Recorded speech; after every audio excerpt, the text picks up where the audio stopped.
Cap. The Bengals aren't smart. You know this. They're a stupid team. They're very dumb. And you're paying two guys $30 million each. Come on. What missed the playoffs, last 3-4 years? Come on now. Yeah, get an offensive line, and then we can talk. Yeah. All right, so that's a ton of football information, but we have some other news that we have to get into. In Major League Baseball, the World Baseball Classic, and I don't know how much of this you're following or a situation that the United States in right now, but there's a scenario now. If Mexico wins tomorrow and only scores 4 runs, then the USA is out because – rumor had it, USA, the manager believed that we were already locked to make the finals or make the playoffs. He came out and said, we already punched our ticket. They actually, in fact, did not punch their ticket. They rested players, and now they're in a situation where we're rooting for Mexico to score 4 or less? 4 or more. Okay. Yeah, 4 or more. If it's 4 or less, and they have to win. Mexico wins. If Mexico wins by scoring 4 or less, then the USA is out. Now, here's a couple of things on this. I haven't really been watching this. As I told you guys, I am overloaded on U.S. versus the world, everything. We are. Yeah. And we're in a real war, so I'm more concerned about that. Yes. But number one, if he actually rested players, that's insane. They're only playing like 7 or 8 games. What are you resting anybody for? They should have had Skeens and tuck that screwball into playing more. Agreed. You got to win these games to get to that next level to even be dealing with this. You got beat by Italy, who I looked at their roster. They got Aaron Nola on there, and that's it. And he ain't that good. So I don't know how you lose to this team. So I just think it's mesmerizing to me that the not just the manager, somebody who's running things should be like, hey, just FYI, we really need to win this game. Maybe one of the players or somebody picks up on it and say, wait, hold on a second. Anybody? Yeah. So, I mean, I give them credit because they were getting shellacked and they actually made a comeback in the game. But you got to beat Italy, for God's sakes. Yeah, you lose to Dominican or Japan, that's understandable. But you can't lose to Italy. Now you got to hope, like you said, Mexico beats the team that just beat you by 4 runs or more. I got a clue for you. I think the U.S. is out of this thing. I think Italy's going to beat this team, and U.S. is going to get to go home. So it's actually – okay, so it is – the way it sets up is the only scenario is if Mexico scores 4 and Italy scores 3, 2, 1, or 0, the United States is out. Everything else is good. So if as soon as Mexico hits 5 – we're good either way, whoever wins. But because of the run differential. So it doesn't matter who wins. It's not even run differential. It's total runs, which is bizarre to me. So they're going to lose. That's it. Call it a day. They're going to lose. No, they're out. It's tough for the United States, but it's actually part of my bet. I do have the anti-United States parlay down where Mexico scores less than 4 or less than 5. Oh, wow, okay. Well, no, I cooked it up myself, but it's bizarre. Yeah, it doesn't matter who wins. Mexico just needs to score 4 or more. Yes. That's it. As soon as Mexico hits 5, United States is good. If Mexico scores 4 and wins, United States is out. If Italy wins, we're done. They're good. So it's God. It's hard to get out. Who came up with this? Bottom line, the win losses really matter. If Mexico scores 4 more runs, we're good. That's what matters. But there's 2 ways to get in. It's almost like an NFL playoff scenario. Oh, okay. If Italy wins, we're in also. Yes, if Italy wins, we're in. But if Mexico scores by scoring 4 or less runs, United States is out. This conversation is cute. Nobody's beating Japan. It doesn't matter. And Pat told you last week, take plus 325. I think that's I said take Japan. He told you last week, take Japan to win the whole thing. They almost lost to Australia. So. I don't care. I don't care. And they won last night 9-0. All right, who's Mark DeRosa? Who's he the manager of? That's what I was. Who is A's? he? No. Where is this guy from? Because I know the guy. He should get fired, because he doesn't know that he needs But to win wouldn't that you game. think they have a name? Like, where's Dave? Why isn't Dave Roberts managing this team? Like, I don't know. I don't know who he is. He has his own World Club baseball team. This is why. Mark DeRosa's actions is why we don't know Mark DeRosa's name. Like, essentially, it's because he doesn't know what it takes to win. And now they're in that situation. That's a hot take. Yeah. All right. So let's talk the NHL real quick. All right. So the producer was coming up with some miracle scenario where the Panthers do get into the playoffs. Pat, give us the reality. Yeah, I don't think it's possible. I mean, technically, until you're eliminated, anything's possible. But like I said, usually you have to get to like 95 points or so. They're at 67. So they got about 20 games left. So you would have to win 15 of those 20 games to get to 95, somewhere in there. the problem, and Ernest has brought this up several times, is it's not just the Panthers are trying to catch one team. It's not like they're trying to catch Boston, who's 11 points ahead of them. They're trying to jump through Columbus, Philadelphia. There's like 4 or 5 teams in front of Detroit. There's 4 or 5 teams in front of them that are all not necessarily they're playing great, but they're in front of them, and they got the same amount of games. So it works that the Panthers not only have to win those games, they got to hope those other teams start losing. In such a way, like you're talking about with Mexico, in such a way that the points add up, that they can jump 4 or 5 teams and get that last playoff spot. So I think it's extremely unlikely. Now, if you watch the game last night, they finally played like the champions that we thought. They scored 2 goals in like the last minute and 30 to save whatever they think of their season is. But they needed that desperation a couple months ago. And I just, like I've said this before, it's just really a shame if you're a Panther fan, because we've seen this team just needs to get in the playoffs. They don't need to be the President's Cup winner or anything like that.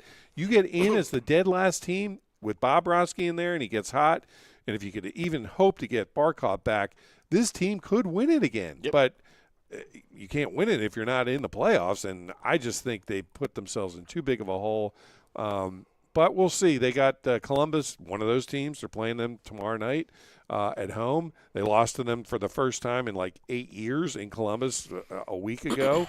So they're doing all these things that a championship team can't do, and I just think it's too little too late. The biggest thing with the Panthers, though, going forward is they need to figure out what they're doing with their goalie. They have all these guys signed. All their pretty much their whole team that they want is signed. They need to figure out, because Bobrovsky, he's a free agent and he's 38 years old or whatever it is. He's been great. I'm not trying to take anything away from Bob, but again, Father Time wins, and they got rid of the backup guy that they had, Spencer Knight. They let him go for the Seth Jones trade. Again, now he's starting for Chicago. They had this guy Busey as sort of a free agent in training camp, let him go. Now he's starting for Carolina. I'm like, you guys have goalies. You can't – and unfortunately this guy Tarasov is horrendous, the backup goalie. So they need to figure that out. Goalie is right up there with quarterback in sports. You got to have a goalie. Mm-hmm. Ask the Edmonton Oilers. You got to have a goalie to win this thing, and that's the biggest thing for the Panthers. They've got everybody signed. They have no draft picks, so they need to figure out who are they going to put behind the net next year, because they're either going to have to sign Bobrovsky, which I'm not sure if I would at this juncture, to some kind of multi-year deal, or they got to find that person, and that's not. You don't snap your fingers and get a goalie. So that's the biggest thing coming into the offseason for the Panthers. I'm going to put in an employee request right now. Okay? Okay. Can we stop talking about the Panthers? They're done. They're cooked. They are 11 points behind. Okay? With, a month ago in the season? They have no shot. What would be a comparison? What comeback have you seen at this level? What would it be a comparison to in order to get in? Well, I'll go. Okay. Ernest will hate this. I'll go way back on you. This is like 2005 or 6, somewhere in there. Phillies are like 6.5 behind the Mets. I'm leaving. Phillies are like 6.5 behind the Mets. And 7.5, actually. I think there were like 2 weeks to go in the season. 2007, by the way. And the Mets basically lost all those games. Here we go. And the Phillies won them. Why? He's asking for a comparison. I need a comparison. We set this up before the show. I remember this, too, because this is 2007, number one. They're up 7.5 on the Mets, 3 weeks ago. Okay, and I remember the last game of the year, if we win, we're still in. Tom Glavine pitching for us. Was ended up being his last game of his career. And the Marlins spanked us at Shea. I was so depressed. The good news is that we won a Super Bowl like 3 months later, so that changed things for me. Well, the funny thing is, I was doing ESPN at the time locally with Evan Cohen, who's now moved on to much bigger and better things. And Evan is a humongous Mets fan, and he knew I was a Phillies fan. So we're doing like a show after this, and Evan's like, he's like literally ready to cry. Like he's just like. And he goes on this epic rant. He's like, you guys don't understand. Like, legitimately mad. He's like, you don't understand. This is my life. He's like, this is it. He's like, I don't root for any other team like I root for this. He's like, I cannot fathom that they lost this lead. And it was hilarious. I mean, I think it's still on, like, some type of YouTube or something, but he went off for about 10 minutes straight on the Mets, just screaming like you can't believe that they lost Pat, it. I just sat there and like, all right, well. I got cooked here because I remember Tim the next day came to work. Tim, who retired like a couple months ago, was like, "You okay, buddy? You okay?" I'm like, "No." So I mean that's pretty bad. Go ahead. What? There's probably not a worse feeling in sports than when you have the colossal meltdown. Philly did it to me a few years ago where we were rolling along and we're supposed to win the Super Bowl, and then all of a sudden we're out of the playoffs. I'm like, what the hell happened where we lost in Tampa? You lost like 5 in a row or whatever. Yeah, where the wheels just fall off. Sometimes that happens, though. But that's more. That's not a collapse. More of like the things just felt the wheels. No, you know what I'm saying? It all hurts the same. It's all like it makes your head spin. You're like, how are we in this situation right now? So hopefully the Panthers can reverse engineer the colossal meltdown and come up with a miracle. One, and you guys remember this one, the one game collapse that tilted my entire playoff. It was the one game, the Giants-Niners game from 2002, wildcard game. We were up 8-14 going to the fourth quarter, and then they come back and win. Yeah. I was so pissed off. That was the first time I stopped watching the playoffs the rest of the year. And I missed that Super Bowl as a result. I literally checked out football for the rest of the year. That's how bad it was. This for me. is essentially what makes sports great. We're going to tune in at 7 p.m. tonight when Mexico plays Italy in baseball. Yeah. And we're like, and I'm going to watch this thing, and for some reason I feel it in my bones. Mexico's going to win 4-2, and USA is going to be sent home. I don't know why. It could happen. I don't know why, but I'm feeling it. All right, so we had, and Ernest, you could speak on this thing. And please be realistic about what actually happened last night. Yeah, my phone started lighting up last night. I'm like, and I had to pull it up. 83 points last night from Bam on the Miami Heat. Let's talk about this thing. How valid is it? He beats Kobe for the second best ever. Yeah. Wilt Chamberlain did he actually have the 100? Yeah, was it debate, Pat? Did it really happen? Because some people debated it. Well, I mean, it happened. I wasn't alive then, but it happened in Hershey, PA, of all places. Really? Yeah. But here's because I'm going to defer to Ernest on this, but here's my just general, because I didn't see the game. Yeah. But I looked at the stat lines. He was like 7 of 20-something from three-point line, and like he was under 50% shooting. He shot like 43 foul shots or something. You're right. I got to question this one from this. You're playing Washington, who's one of the worst teams in the league. Mm-hmm. They're up by 20-something near the end of the game. They're fouling Washington so that they can go to the line, so that then they can get the ball, give Bam the ball again instead of just running the clock out. And then Bam's like tweeting like, "Wilt me Kobe." I'm like, dude, come on. Are you trying to actually say that you're in the same breath as Wilt Chamberlain and Kobe Bryant? Because basically, it sounds to me like they gave you at least 30 points in this game to break his record. We've got so many issues with the NBA, or I do. Like I talk about the load management and all that other stuff, and just the tournaments within the season to try to jab. I'm like, if you need to do these types of things, then there's something with the game itself that we're missing. The NBA used to be awesome, man. I couldn't wait. We used to have to stay up. You guys are too young for this. The 77 finals with Portland and the Sixers, that game was on at 11 o'clock at night on tape delay. 13-year-old me is staying up watching that damn thing. Because we got Bird, and we got Magic, and we got Doc, and then we got the King, Michael, and they've somehow squat. Now you got some great players now, Wembanyama and all that. You're screwing this up in a way I can't imagine. You've got a great sport. You do have great players, but you're doing things with this game that I'm like, you're going to lose people from watching this because you got a guy like Ben. I'm not trying to take anything away from him if they're going to let him do it, but where's the competitiveness? Where's the legitimacy of that accomplishment? That's my whole thing. Yeah, and those are his opinions. All NBA opinions by Pat are actually his opinions. Yes. That one is, and then he stands by it. Yeah, even I was because I was recording a podcast, but I had the game on the background because I'm a diehard Heat fan anyway. Yeah, you are. And I'm watching. First off, I'm shocked he had 31 points in the first quarter. I'm like, what? that was shocking itself. And then I'm doing the show, and we're up big anyway. So I'm thinking it's not a great game, but whatever. And I'm like, he has 62 going into the fourth. Like, he's not catching Kobe though, because they're gonna pull him at some point. He's in the game now. He's at 74. I'm like, and I text Noah, dude, he's got 83 points. Like, I was stunned, but at the same time, I'm watching the game too also, and I'm like, it felt kind of cheesy because like they were fouling him, he was going to the basket and all this stuff, and it felt very like Michael Strahan, Brett Favre-ish with the same record. I agree with you. And I'm a diehard Heat fan. Like, I'm a bigger fan of the Heat than the Giants. Okay, I've been a fan for 37 years. But to see this, like, I prefer to be in rhythm of the game as opposed to like just throwing the ball and trying to force feed it. And it's weird to see this this graphic, Wilt, Bam, Kobe. Like, what? That makes no sense to me. And look, Bam's a very, very good player for a record. Very good player. I'm not disagreeing. Top 25 in the league, in my opinion. One of the best two-way players in the league. But there are levels to this, and you know this, of course, Pat. Pat, I got to ask you this. When did you check out basketball? What year did you say check out basketball? I'm very curious, man. Were you in with Kobe? The Kobe years too? At least? I watched because Kobe was a Lower Merion guy, so I he's a Philly guy, even though he was born in Italy and everything else. But his old man played, Jelly Bean played for the Sixers. You did? I hate to say this because I know I get a lot of flack for it. When Allen Iverson came in, I just wasn't a super big fan of his, and even though he's a great player and all that, something about him just kind of turned me off, and it wasn't him specifically.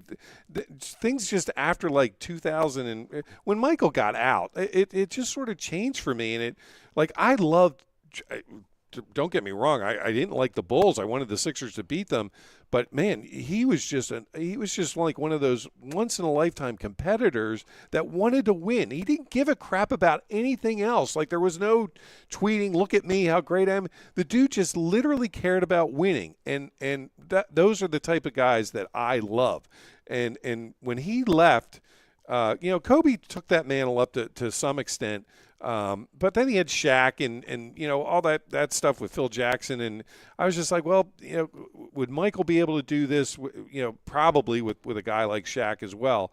And again, I'm not trying to take anything away from Kobe, but that's probably when I started losing. It was right after Michael kind of retired in the early 2000s or whatever. Not with the Wizards and all that stuff, but I don't know. It just I just kind of started losing it at that point, and it just seems to. There's nothing that, as great as Wembanyama is and some of these other guys, there's just nothing that has attracted my interest to be like, all right, now I'm going to start watching again. I will say Wemby is that mindset of player you do like. And maybe that will. Maybe that'll get me back into it. We need more of that across the board, though. But I'll give you another example real quick. The Sixers just played somebody 2 nights ago at home. It wasn't San Antonio. It was somebody else. It was San Antonio, wasn't it? And they got beat. And then the ESPN things like DNP, Embiid, Maxey, Jordan. I'm like, yep, or Edge count. I'm like, yep. So they didn't play any of their 3 players. I'm just like, I can't imagine Julius Erving being like, yeah, I'm sitting out tonight,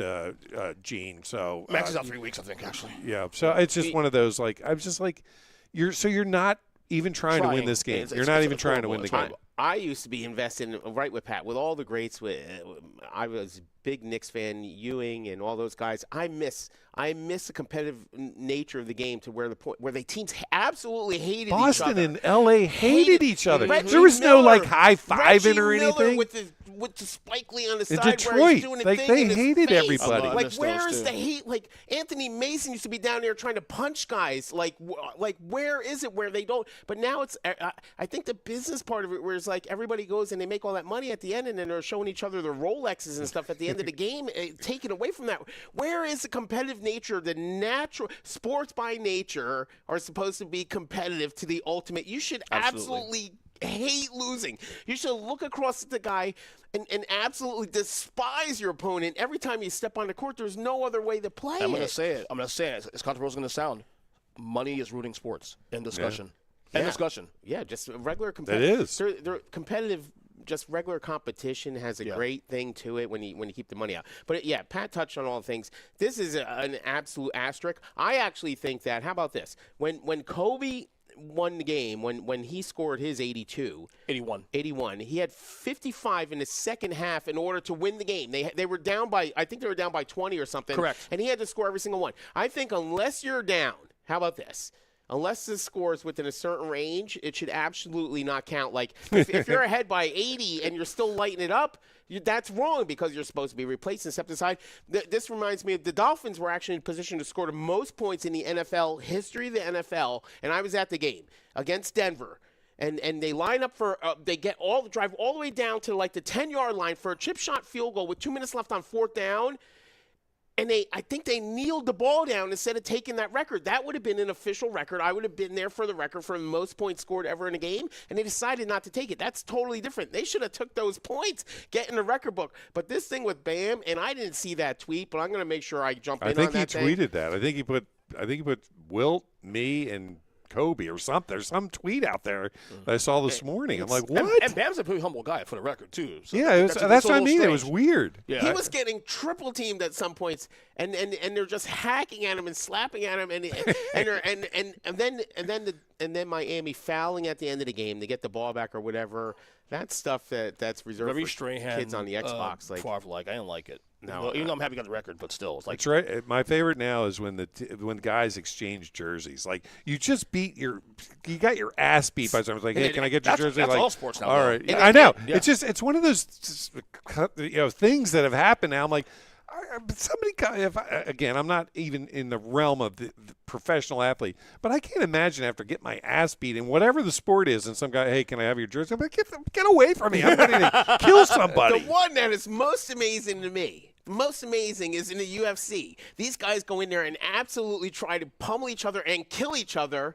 And then at the end of the thing, they hug it. Like the guy literally splits his face wide open, and somehow they find a way to turn that off and think of good game. That is wild to me. Maybe we're just getting older, I guess. I don't know, man. It is. Because older. I'm 45, and it bothers me. So just saying. All right, so we have a good PGA event coming up with the Players' Championship. And I know you're a big Schefter guy. Is this the one? Is this the one he gets? Something's going on with Scotty. Yeah. Don't like it. Yeah. Throwing balls now in the water because he's mad, yelling at his caddy. Something's happening there. I'm not going to walk back my statement. I still think he's got the talent and hopefully the drive to win 3 out of the 4 majors this year. But I did not like what I saw at Bay Hill. There's something going on with his game and mindset or something.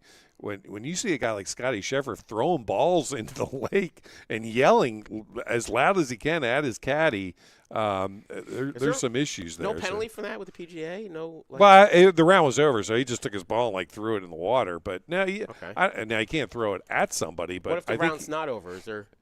No, guys have thrown their ball. Here's the weird thing about golf. You have to play the ball. I'll give you a quick example. This happened at Players one a few years ago.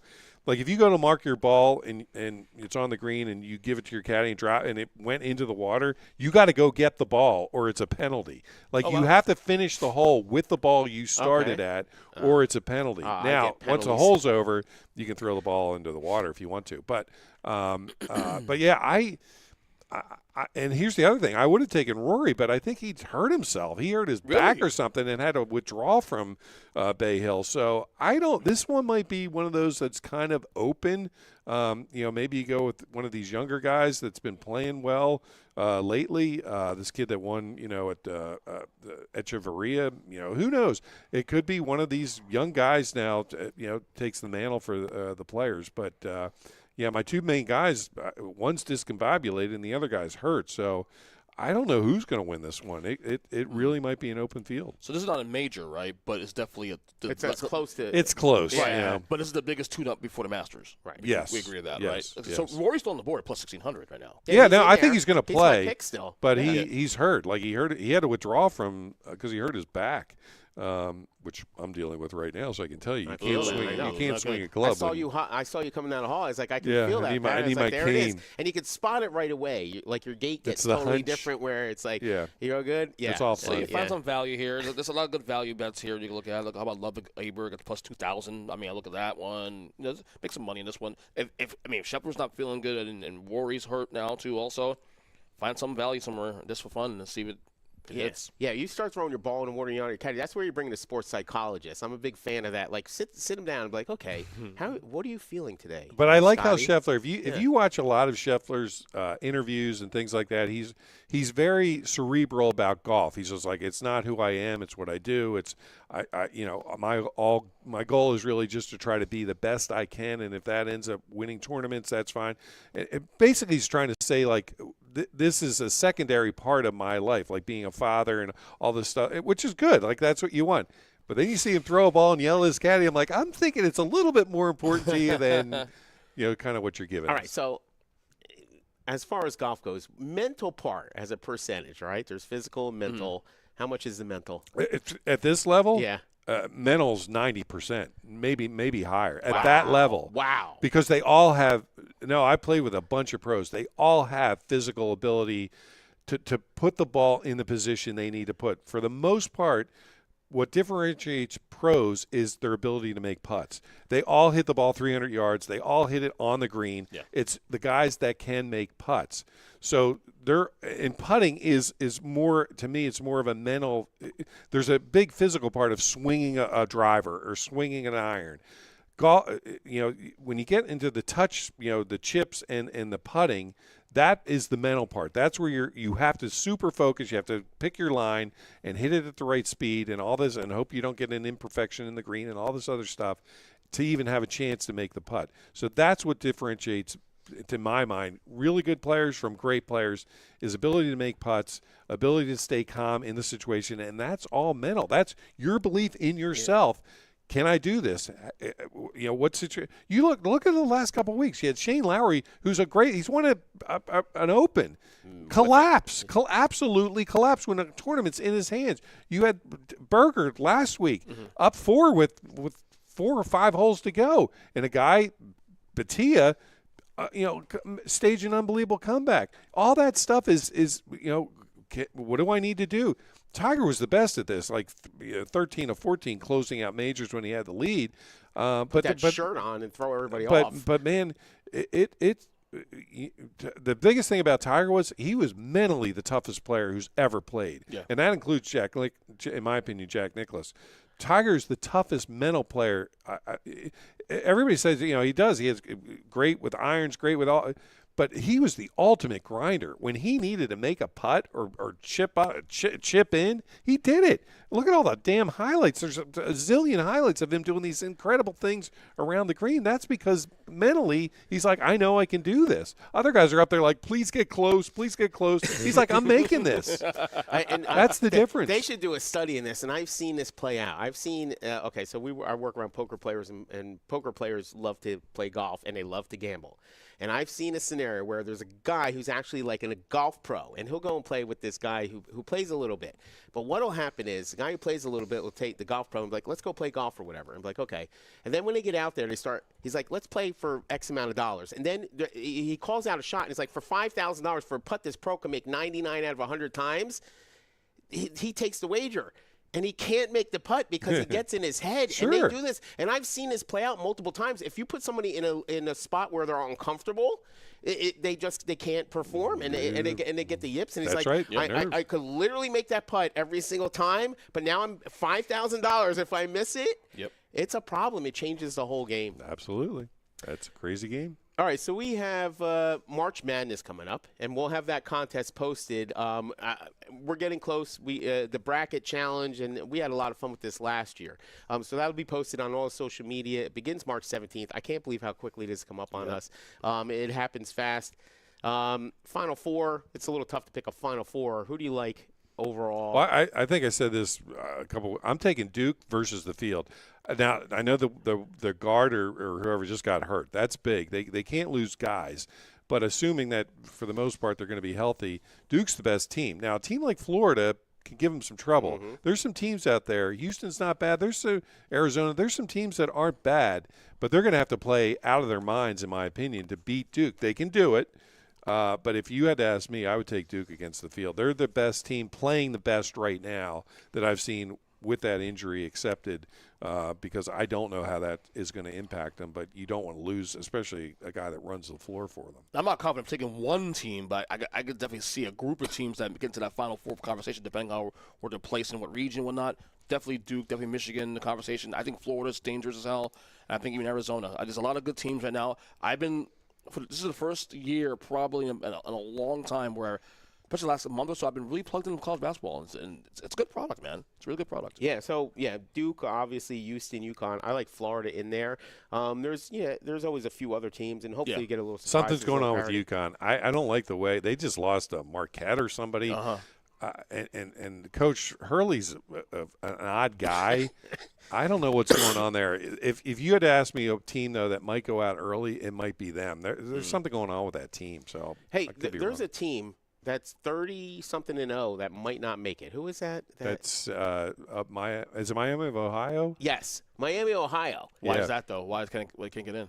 Because they're saying they might not make it. Probation. Well, they haven't played anybody. Like they're but playing in that MAC, Ohio, whatever it is. What's your opinion? You don't lose any games. Should you be in automatically? No, I don't like that. I said this about college football. I don't like when these teams that for whatever reason end up 11-1, but they haven't played. No, but again, that's supposed to be what the playoff is supposed to deal with, especially if it was a more expanded playoff. But I've said this. I didn't like Notre Dame being left out last year when they clearly were a top 12 team because a couple teams were 12-0 or whatever in their conference. You don't necessarily reward a team just because they've won every game. You got to look at who they're playing. And I haven't followed Miami of Ohio or whoever it is. I think that's who it is closely enough. But here's the other thing: they've won several of those games like by 1 point or in overtime. Yeah, and it's not like they're creaming all these teams. So I don't know if. I don't know if they deserve to be in, but I would be surprised if they're not let in because everybody will go it's 8. It's going to be a bad look. Right, that's what I mean. If they leave they them got to out. get in. We put them as a 15 seed, go right ahead. But Yeah, they got to right. get in. Yeah, I agree. Well, you talk about bad look. Put them in there. Let them get shellacked by Exactly. Duke by 80. There you go. That's Yeah, pretty that much. probably will Let them handle it. Yeah, but congratulations, you get to get smashed by Duke. Yeah, exactly. But that's okay in college basketball because we have 64 teams plus whatever to play in.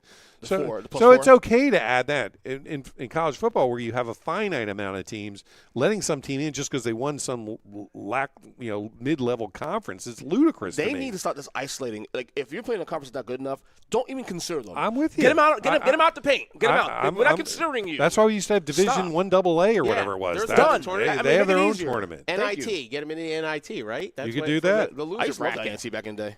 The NIT, the loser Back bracket. in the day, yeah. All right, so we're going to do some betting picks. I have one. It's going to be fun. What do you have this week, Pat? I'm trying to think if I've got any. I don't really have one with the golf.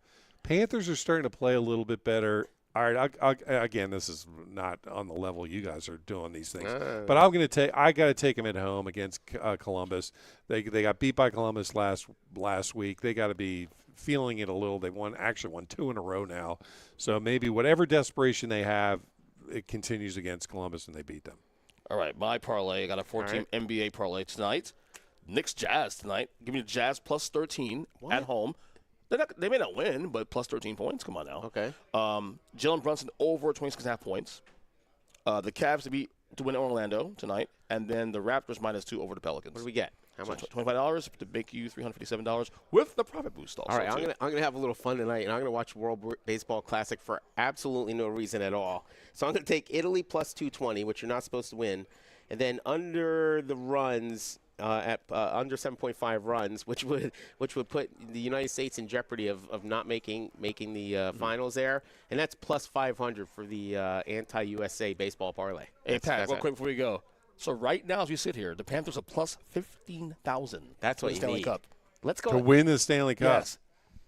I mean that. Let's spend $1. I'm telling you, Let's for spend a buck. $1. Let's go $5. Because, like I said, Let's go $5 each. The shocking thing would not be them winning. If they got in, they'd have a legitimate chance. That's what I'm saying. Why not? But it's like, can you get there? I don't think they can. But for that kind of bet, what the hell? For funsies. What was that soccer team that won 1 year, Liverpool or somebody that had these ridiculous odds, and they ended up winning the whole thing? So, yeah, I mean, stuff can happen.